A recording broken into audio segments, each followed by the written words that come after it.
Yes, late-breaking topic title change slightly. As the slides evolved, so did the title of the, the presentation. So this is going to be not a how to do DITA, but some takeaways from DITA that I think can improve your writing no matter what your tool set. And feel free to ask questions as we go along. Let's see, where's the, okay. So Clarence gave a little introduction. I'll expand on it slightly. I started my professional life as a software developer, and that was pretty cool for a while. But then I came west and wanted to do something different. And I thought tech writing was going to be a lot more different from software engineering than it turned out to be. But I like it more because I think you get a lot better, a lot more chances to consider how the user is really going to use the software. And that's the part that I find very interesting, both from the advanced part of the project, the early days where you design it. It's best if you have somebody on that design team thinking, that's going to be really error prone if you make them go through this convoluted path to get something done. And so that part I really enjoy, and that carries over into the documentation itself. I will post the slides, so no need to worry about that. I'll probably post them, I'll comment on the meetup once I put them up on my website. So here's tonight's topics. This is actually a talk that I've given a few times in various permutations, so I'll explain where that began. And as I said, tools don't matter in this particular presentation. We'll explain some vocabulary. I think there's a lot of confusion for writers new to the DITA topic about, well, is DITA structured writing? Is structured writing DITA? How does that, what's one versus the other? So I want to explain that. And then give a very high-level view of both structured writing and DITA. And then I'll give you the top takeaway in my mind, which is the short description element, and some other takeaways that I think are really important for improving your writing, regardless of the tools and what you're doing there, your end product. So here it is, the evolution of the talk. Early days, this was me writing, chiseling out in stone, or pounding out in Microsoft Word, however you want to do it. FrameMaker was my go-to product for user documentation for many years, unstructured FrameMaker, that is, before they came out with the structured version. And then I started hearing a little bit about DITA, and I started seeing more job ads wanting writers who were fluent in DITA. And especially it caught my eye that, well, the companies that wanted writers who knew DITA seemed to pay more than some of the startups that just said, oh, we want you to do everything in Word so everybody can work on your documents. So that was a good motivation for me. So I did a lot of training. I took some seminars and did a lot of reading. That book in the center, DITA Best Practices, I highly recommend. That's one of the key authors is Laura Bellamy. She's at not sure if she still is there. She was at VMware, one of the leading presenters about DITA a few years ago. And so I learned a lot there, and it worked. I got hired at VMware. So I got to learn with some of really the top people in information management at the time. And drank the Kool-Aid. It was delicious. I enjoyed working in it. You can do a lot with DITA. And so that was very fun. But then, because I do serial consulting at different companies, I moved on. And I ended up back at a job that I had worked at previously, where I had to then use all of my old tools. I inherited my old documents from FrameMaker, and some of it was good and some of it was not. And so I realized, well, this is too small an organization, too few deliverables to need any kind of a DITA framework or an ecosystem.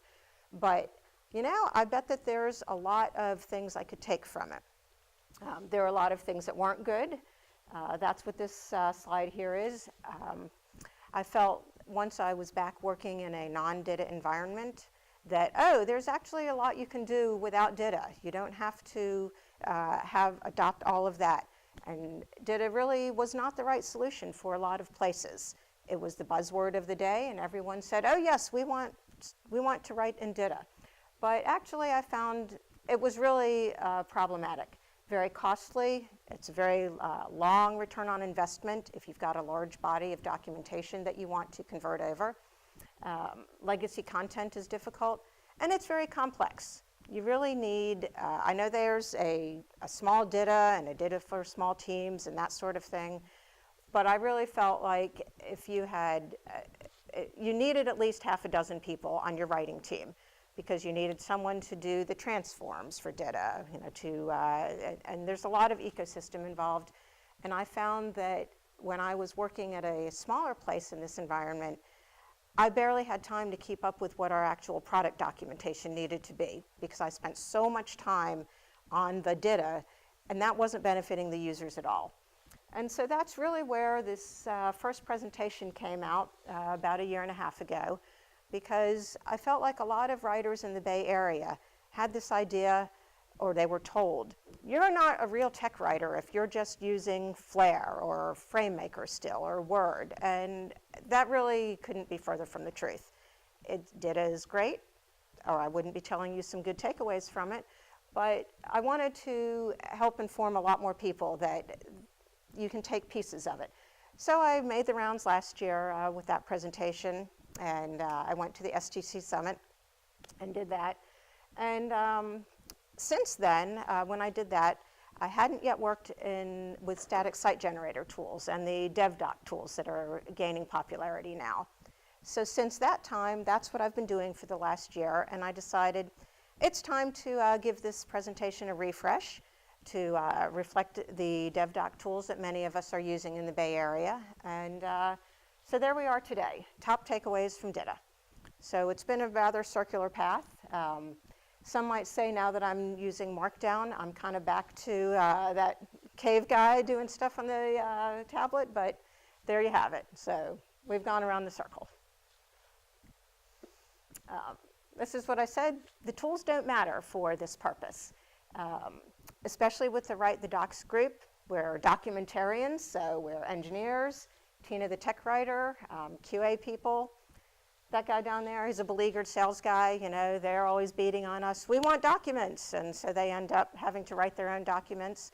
I don't know if we have any salespeople here now, but I know at some meetings we do. And what I'm going to talk about for improving your writing is relevant to all of these groups. And that's a customer support person on the corner there. We all know that customer support people have to write a lot of knowledge-based type articles, for example, and all of this can benefit from these takeaways from the DITA and structured authoring environments. So just a little smattering of the tools that I expect people use, the different types. And no matter which tool set you've got there, what I'm going to talk about today is applicable. So yes, some writing, some vocabulary. Well, on the outer circle, we've got writing, a quill pen if you'd like, or any of those other tools. And after all, sometimes I know we've all faced this comment, well, why is this so hard? Anybody can write. We all know how to write. Well, at that level, yes, we can put, almost anybody can put a few words together. But that writing can be quite rambling and not necessarily helpful to your customer, whether that customer is a customer who has paid a lot of money for your company's product, or whether it's just the person down the hall needing a cheat sheet to know how to do something or answer a question on customer support. So that's the outer ring. Then in the middle ring, we have structured authoring. And that's a bit more formal there. We have particular ways and models that we think we should write that have been researched, and we've got a lot of testing, usability testing, that shows what is really helpful to users. So that's the middle ring, structured authoring. I'll talk more about that in detail. And then the inside ring is where we have several standards. These are just a few, there are others, but these are kind of the ones that most of us have probably heard about. S1000D, DITA, and DocBook. DITA is an XML-based one. DocBook is. I haven't used S1000D. It's here for completeness. But I have a good bit of practice with DITA. As I said, I've worked in with that in a couple of jobs. So it's important when someone says to you, oh, do you know DITA? Then you ask them, well, is that really what you're asking me? Do you really want to know? Do I know the particular XML elements in that? Or more likely, are you asking me about, do I have an understanding of structured authoring and the way to write in that fashion? And more than likely, that's what people are going to be asking you about. So that's a good way to keep straight the three rings of the types of writing there. And I think that'll help frame the rest of the discussion. So structured authoring, the view from 50,000 feet. And topic-based authoring is somewhat synonymous with it, so I refer you to the Wikipedia article there. Structured authoring is excellent. It keeps in mind easy content reuse. You know, we've all had the experience of writing an installation procedure for a given operating system, let's say. You know, we assume the user is on Windows. Well, now we find out some users want to install this on a different operating system. They want to install it on Linux. Do we want to completely rewrite it, the instructions? Probably not. So structured authoring encourages us to format the things correctly, break them, chunk them into bits of information where you can reuse most of the pieces and just tailor the small amount that you need for the different operating system.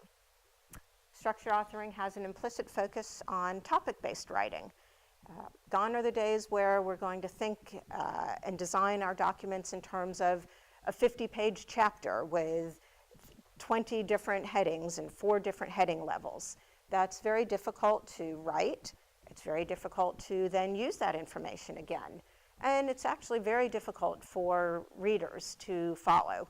I wasn't convinced of that when I first started writing. I would have probably heading 4 and 5. And I got very frustrated when people said, no, don't do that. You shouldn't have sub-step A7, A3, 4, you know, kind of thing. But, well, I did find that's absolutely correct. And if you start out with this structured authoring way of writing, you'll avoid going down that rabbit hole because it's a very flat hierarchy, and that will really improve your topics there. Keep that in mind. And by writing in much smaller topics, first off, in today's fast-paced world, that's really in demand. Nobody wants to wait 3 months for your 300-page document. They're not going to do it. They say, we want to have, give us a 2-pager. You know, can't you get a 2-pager to us this week? And the answer is yes, if you think in terms of topics. And then it will also be a lot easier to scope your project. If you have a list of very small things, people can say, oh yeah, that one's not really that important. Go ahead and put that on the bottom of your list. You know, this is really what people are asking for right now. Our customer support people say they get this question 5 times a week.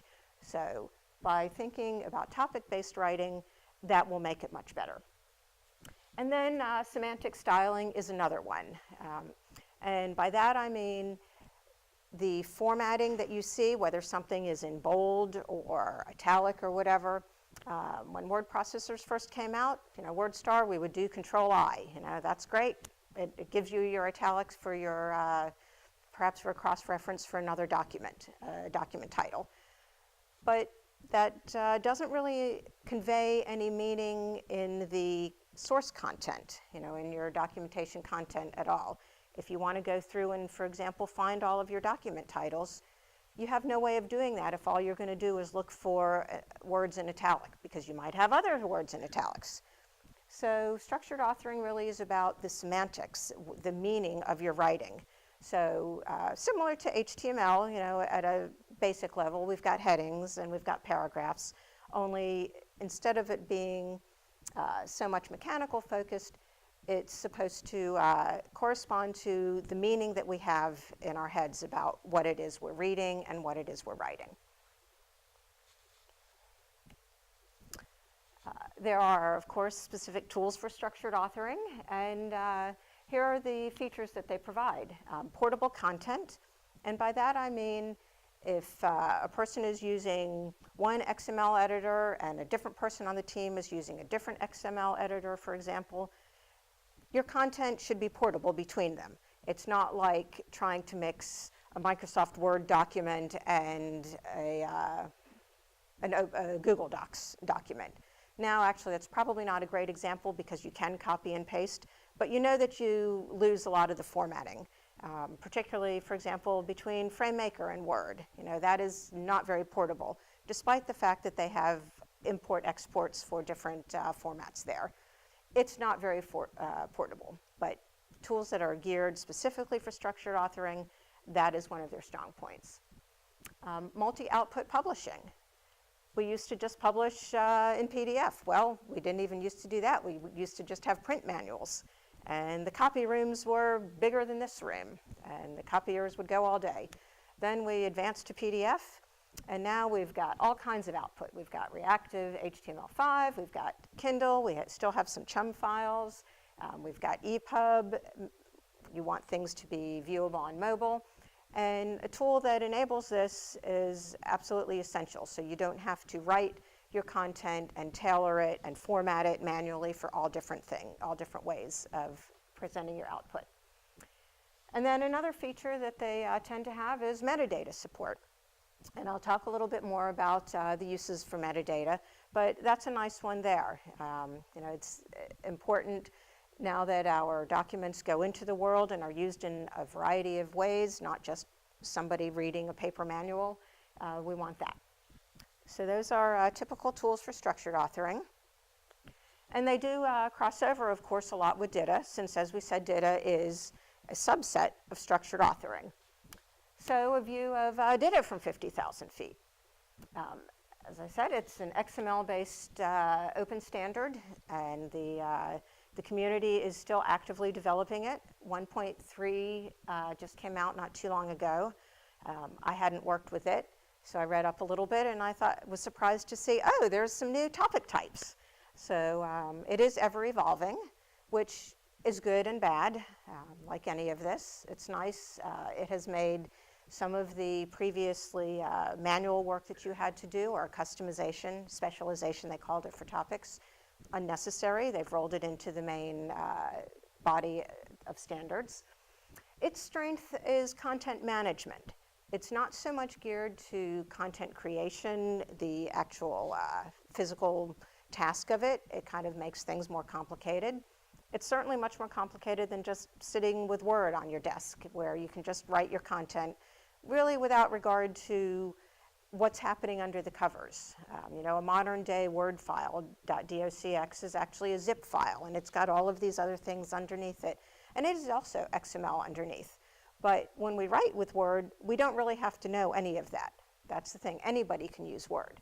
But when you're working with DITA, you really can't get away from that. Even if you're using a WYSIWYG editor, and there are many out there, there's no way that you can write in DITA, I've found, and not be aware a lot of concepts such as schemas and how they fit together, and that is a plus and a minus. You know, the plus is that you can have exactly the control you want if you are willing to spend that amount of time in it. But the downside is it does take you away from the goal of your writing, which is to be the domain expert in what it is you're trying to explain to your users. And that's what I had said earlier. When I did that, did writing for it a couple of years, writing in DITA, I found I really didn't have time to learn my product as much as I would have liked. And that was a little discouraging. I think most of us writers, that's what we find interesting. So let's see. Then an important concept is this concept of a DITA map. And that's kind of what's shown in that diagram there. As I said, it's a form of structured authoring, so it's very geared to a topic-based presentation and writing. And the idea in a DITA map is that it's basically a container for all of your topics. So you can have each document would have its own map, and then a topic that you write, you can insert into the map of any document very easily. And so you have endless reuse. And then the output transformations, that is a very important part. The DITA Open Toolkit provides free transformations. And by that I mean transforming your XML code into viewable output. So into your chum file or into your PDF or any of the other formats that you need. Reactive HTML, and the Open Toolkit has some that are free. But sometimes you get what you pay for. They work, but they require a lot of extra effort. And I think most places that have a very large data implementation end up buying third-party tools. One of the places I was at, we bought Antenna House, and we also bought WebWorks ePublisher to deal with all of this. And even then, I still had to learn a fair bit about PostScript files and processing them, the Apache FOP, the Formatting Objects Processor, if you want fine-grained control. So again, that's a positive if you're a company like VMware, and you can have half a dozen people to be your tools people, and then your tech writers actually do get to just do tech writing. But if you're a smaller company, it's very difficult that way because you spend an awful lot of time on your transforms if your goal is to have very polished, professional-looking output. So, so that said, that's the overview of the writing world at large, then in between structured writing, and then underneath that DITA. And so what I wanted to go through was what I felt was, after working with this a few years and being away from it a few years now, the thing that I use the most often, that I think has improved my writing the absolute most, is the short description. In DITA, it's actually a particular XML element called short description. And here I've given an example. It's a short description is a 2 to 3 sentence synopsis of a topic. It conveys essential information to the reader, whether in the document itself or as details of a search result. It should add value beyond the topic's titles, such as why the information in the topic is useful and under what circumstance. So whether you call this a short description element, an abstract of your topic, or just the introductory paragraph, no matter what tool you're using, if you're using Notepad, you can write a short description. And this is a departure from the information mapping days, where we would endlessly repeat ourselves. We would have a title, and then the first paragraph was always going to be, in this chapter, we're going to tell you how to do this. But it didn't actually tell you anything useful. It's like you could basically skip the first page of absolutely every chapter because there was nothing of use in it. And we don't have time to write that way anymore. And it's a waste, and short descriptions solve that problem. In addition, short descriptions often show up if your content is publicly searchable on Google, for example. That's typically the information that will pop up for your tooltips about the topic. And that's just invaluable. It lets people know whether that is indeed the link that they want to bother clicking. And often, in fact, if they're an experienced user, if they're reading the document and they see read your 2 to 3 sentence description, they often won't have to even read the rest of it, but this time not because it's useless, it's because, for example, in an installation topic, if you've said in your introductory paragraph the 3 primary things that you need to do, first you need to mount the disk, then you need to do this and that. Well, they don't even probably need to see your detailed step-by-step procedure for how to do that. So you've really helped your user that way. And it's surprising how long it takes to get into this habit of a short description. Sometimes I've found it's easier to write it afterwards. If I've ended up with my topic meandering a bit, as it sometimes will do, then I go and write my short description and I realize, there's like 3 paragraphs in this topic that have nothing to do with my short description. They're not important enough for me to add to my short description. Out they go. Or maybe they need to form a whole separate topic. It really helps you focus your topic and get the proper form of level of granularity for it. Because if you have too many things in there to give a synopsis in only 2 to 3 sentences, you're probably going to lose your reader. And so this one little thing, I think, is the top takeaway for improving your writing, no matter what you're using. But it comes from the DITA land. And I asked around, and I did a little searching, and it didn't seem like the other standards, DocBook or S1000D, it didn't seem like they had something analogous where they actually called it that. So that's why I'm calling it out as a DITA thing. But I think it's just good writing, and I encourage everyone to do that. There's an excellent white paper on here about writing short descriptions. What's odd is it's quite a number of pages long. You wouldn't think there'd be that much to say about how to write 2 to 3 sentences, but it's actually all useful information, so I encourage you to read it. This DITA Best Practices book is that blue one on the cover that on presentation front.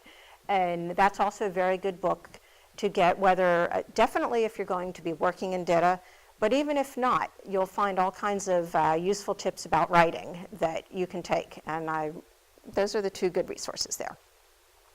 So ta-da, that was the very top takeaway. Next, we've got our, once I figure out how to change that from 1 to 10, we'll have 6 to 1, our next top 6 takeaways. We talked about those. Metadata, I mentioned earlier. We want to add some content cues, style semantically.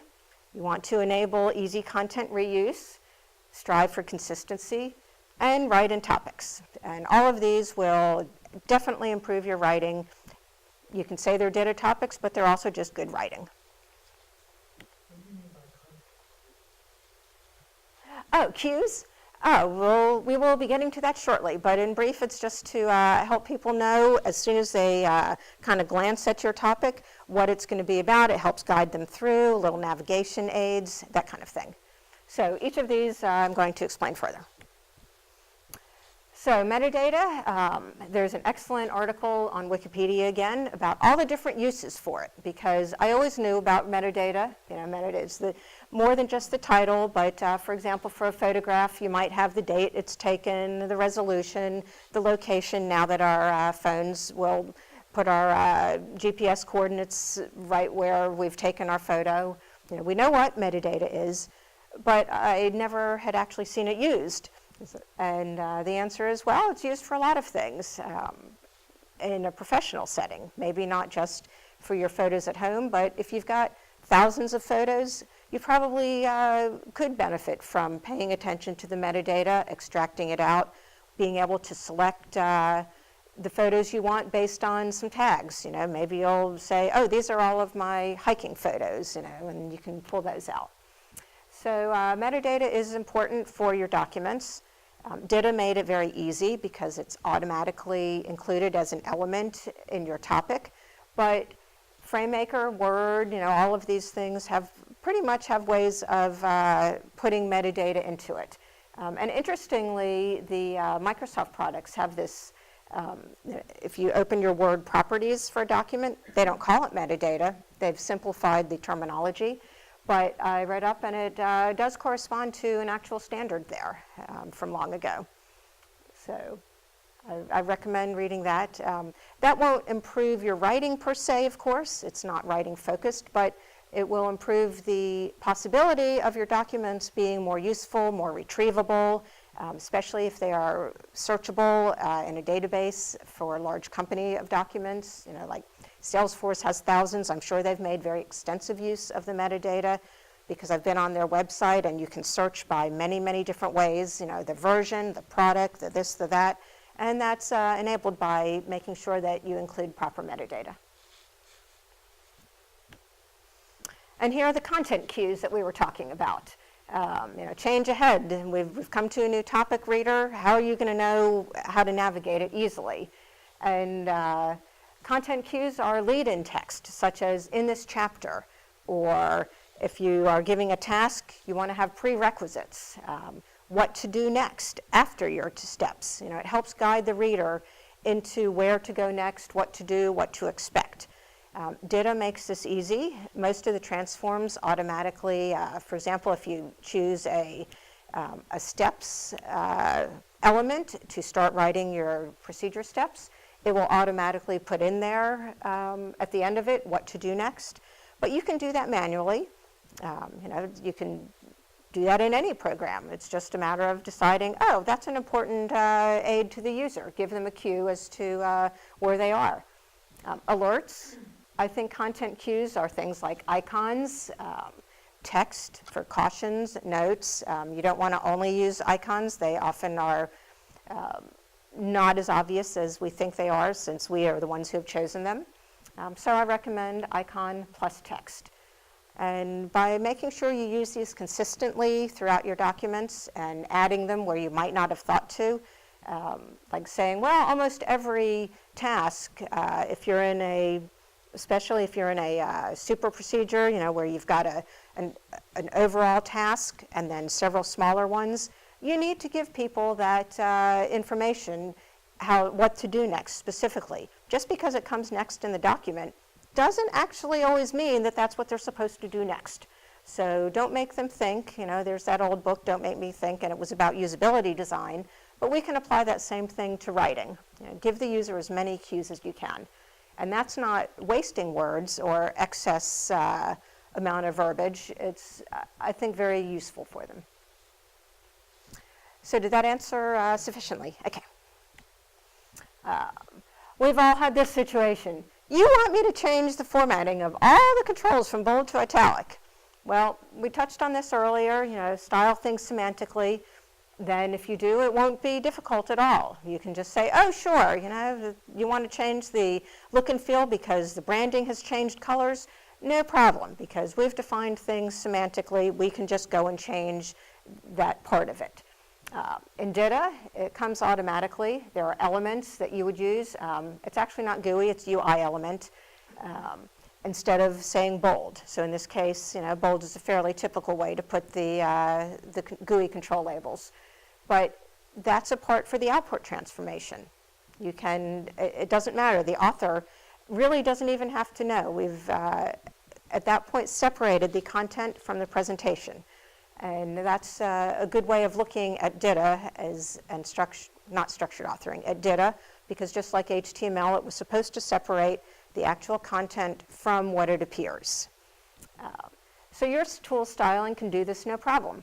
If you've got Word or FrameMaker or similar sort of things, you can develop character styles and just name it GUI, and then it's a simple matter of changing your style information, and you don't have to touch your content. HTML-based, whether we're talking static site generators like Jekyll, or whether you're talking Flare, they all make use of CSS classes. So once again, that makes it very easy to change your styling. Content reuse is a very big thing. So here I've got an example to step through different types of content. Let's say we've got a recipe card at your local pizzeria. Let's make a pizza. Well, we want to have one for let's make a vegan pizza. We want to have one for let's make a meaty pizza. We could just write two separate documents, but that we know is going to cause a maintenance headache. What if they change the recipe for the tomato sauce or something like that? Then you've got to change it in two places. It's very easy to have the documents diverge, and you end up with a mess. And this is only two, not a big deal. But we know in the workplace world, it's, you could be talking dozens of documents to have to keep straight. So there's a number of different strategies we can do. We can reuse a snippet, make the crust. Okay, that's going to be step one in this. Well, then we can put it in both documents. And so that's what I meant by snippets. Sometimes they're called fragments. Sometimes you can have a conref if you're talking DITA. It's just a matter of what level of formality. But no matter what tools you're using, static site generators also, they have includes, just start thinking in terms of what's the smallest amount of actual information that's useful that might be reused in multiple ways. And so that's what you want to make sure you've got there. Variables and conditions. For example, we want a title on this sheet. Well, we could have the title be a variable, and on one transformation to the output for our recipe card, we have that variable set to the string vegan, and on the next one we have the string meaty, and then you can just plug that in. And that is much easier than having to maintain it. Two separate copies. You might want to reuse this entire topic. Let's make a meaty pizza, let's make a vegan pizza. Well, suppose now we've got two different cookbooks, and they should both have this pizza recipe. So it makes it much simpler. That really corresponds to that DITA map where I showed you, where each document can pull in all of the titles that are necessary. And so in a nutshell, that's content reuse. Now, of course, the devil's in the details. There are all kinds of tricky things to do. It can be a very large database of variables and very large database of conditions, and you might have half a dozen to a dozen conditions that, well, if A and B but not C, then use this. So it does get complex, but at its core, if you just start thinking of it at this simplistic level, no matter what tools you're using, you'll find that more and more you're going to see applications for that, and it will make your writing much more modular and much easier. Yes, Bonnie? So I see that you have used the same core information to create two divergent recipes, one vegan and one meaty. What if, for example, for Student Cookbook for Dummies, you didn't necessarily want to include both of them as two independent topics because they have so much redundant information side by side Yeah. that you didn't want two independent ones, but you wanted one merged one? Oh, I hadn't thought of that use case. I'll think about that. Or would you encourage doing the merged one because it would? It's really contrary to this model because that's the old branching logic. We used to write much longer procedures, and that is what necessitated the sub-bullets. You had to say, well, if you're making the meaty one, put in pepperoni. If you're making the other one. Right. Yes, Laura? But you could create a snippet that is for vegan and another snippet that's for meaty, where they diverge, and bring them and just put them together if you wanted to. So you can break Yeah. it down as far as you want in terms of creating snippets like that, and if you wanted them together, you could put it together. In that case, they would be part of the same recipe if you were to use snippets. Yeah, I mean, what you could do is the things that were the same would be one thing, but then the pieces that were different, you would make snippets of if that's what you wanted. And that's a very much, if you're looking at it at that level, we presume that you're using tools that allow that. Some of the more simplistic tools, a knowledge base, probably that's not going to be an option. So it all depends on your ecosystem for there, which presumably has been chosen to support particular output requirements, deliverable requirements. So. Yeah, because in our instance, we have kind of two different audience cases. The one is more localization, like Right. they're a snowflake, so they want their version of the document pushed out in their flyer, and they don't want anybody else's document. And the other one is an installer is going to meet a number of variables in the field, and they're not going to know ahead of time which prepackaged. Oh, so they may need the multiple may ones, need yes. more of them. Okay, that's a good use case. I was wondering. So I'll think about that and add that to the slide next time. Yeah, and I would even wonder if we're thinking about the installer case, if DITA even makes sense because they almost rely on a more traditional Right. model. Branching and that sort of thing, and that's very contrary to this whole part because that adds a tremendous amount of complexity. Yes, Clarence? Does that level of complexity suggest one tool over another if you know that you need to rebuild the architecture of the document frequently or that it would do it? Yes, I think that would be one of those important requirements when you're choosing a tool set. It's like, well, am I going to need to support something like that? And does it suggest a certain tool to you? Not offhand. Yes? What is a static site generator? Oh, that's a good question. I did presume that was general, and it's not. It's examples that you may have heard of are Jekyll, Hugo, and Slate. And what those are is you write your content in Markdown, which is a very simplified form of writing, almost like old wiki-style writing. And then the static site generator, in this case Jekyll, the program, parses through all of your Markdown files, and it creates static HTML files. And so by a static site, that's one that doesn't have any submit button to change content on the fly. All of the content of your HTML is built ahead of time and then just served. So you have HTML out of Markdown? Correct. Yes, and it's generally popular places to see those things are GitHub hosts a lot. People use that to host their static sites or proprietary. The company where I'm working, we host that on our own server. But it can be almost anywhere. It can host once it's been generated. You don't need any back-end processing and back and forth. With that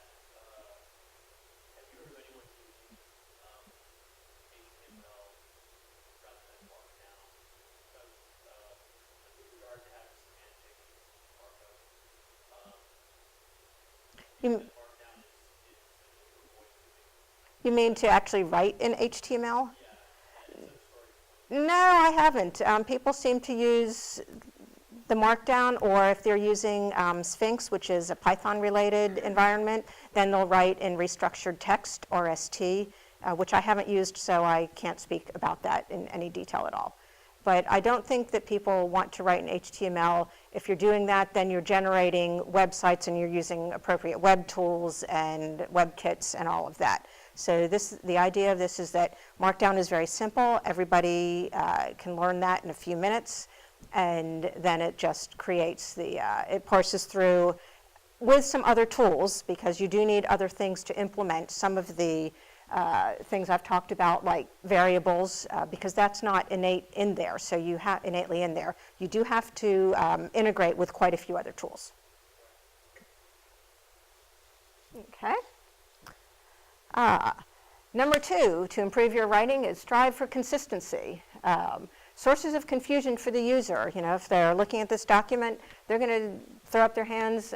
If we have inconsistent structure in your concepts, tasks, reference material, they never know which way you're going to present stuff. I have seen procedures not written by tech writers, but you know, when I've landed at a place and someone else has just filled in and written something, I was astonished. There was like 8 different steps, and then at the end of it, it said, make sure before you do this that you do this other thing. It's like, oh, well, I've already tried to do these 8 steps and it hasn't worked. Now I know why. You know, you got to have some consistency and structure there. So that's enforced by DITA and structured writing, but it doesn't mean you can't do it manually.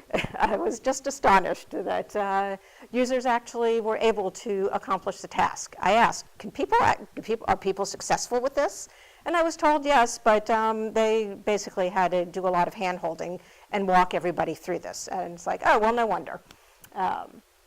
So you want to try and have a much more consistent structure and design for that. Inconsistent naming conventions. That may not sound like a big deal, you know, in your tasks or your headings, but all of that can sow confusion in your reader, because they're going to think there's a reason why it's different, and they're going to look for a reason and waste a lot of time. And it's much better to decide that for them, how you want things, and maintain consistency. Even to the point of file names, if it's not an HTML that you're serving, you know, if you're sending out PDFs, make sure that those PDF file names actually have some consistency, or people are going to think that they're different for some reason, and you've just caused them to waste a lot of time there. So you can use your tools features, variables for titles, templates, all kinds of tools of that part, but largely it's going to be, you have to have some diligence and apply manual processes, and it's just thinking about it. And the reason I think this is a takeaway from DITA, even though DITA does it automatically, is because I did realize the importance of it, because it was just enforced, and I actually had to almost go out of my way if I wanted something outside of what it was looking for. And I realized how much my regular writing would improve if I would just apply that concept myself. And the top takeaway, other than the top short description takeaway, if you want to avoid this too long, didn't read, we know that readers are not going to wade through long and poorly organized documents. They're just going to call your support. They're just going to say, I don't want to do that. There's no way I'm reading this thing. So in DITA, the goodness is built right in. We've got structured topic-based authoring. We have topics that are reference, reference and troubleshooting and concept. But you can do that yourself, No reason that a FrameMaker file needs to be an entire file for a chapter that covers 8 different heading 1 levels. You can have a FrameMaker file for each level. The same with Word, you can do that. Certainly knowledge-based articles tend to follow that structure more anyway. If you're in a support center, you're much more used to thinking in terms of very small use cases that somebody needs. So if you're coming at it from that end, you're probably not really going to need to focus on that so much. That's just what the job is. I mentioned keep it to a very flat hierarchy. Don't have 3 and 4 and 5 levels. That's just going to confuse the user. and it becomes harder to write, and you can't reuse it as easily. So that's a good takeaway from there. And definitely start writing with the assumption that no matter how specifically focused a topic seems, just assume that at some point it's going to be used in another document in another way. So to recap, no matter your workflow or tools, you can improve your writing by following these kind of things. Here's our top 7 list. And the end. Okay, well, thank you very much.